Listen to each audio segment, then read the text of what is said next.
روزوں کا مہینہ رمضان کا مہینہ ہے، جس میں قرآن اول نازل ہوا، جو لوگوں کا رہنما ہے اور جس میں ہدایت کی کھلی نشانیاں ہیں اور جو حق و باطل کو الگ الگ کرنے والا ہے۔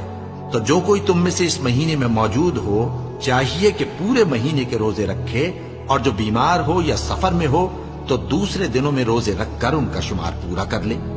اللہ تمہارے حق میں آسانی چاہتا ہے اور سختی نہیں چاہتا، اور یہ آسانی کا حکم اس لیے دیا گیا ہے کہ تم روزوں کا شمار پورا کر لو، اور اس احسان کے بدلے کہ اللہ نے تم کو ہدایت بخشی ہے تم اس کو بزرگی سے یاد کرو اور اس کا شکر کرو۔ اور اے پیغمبر،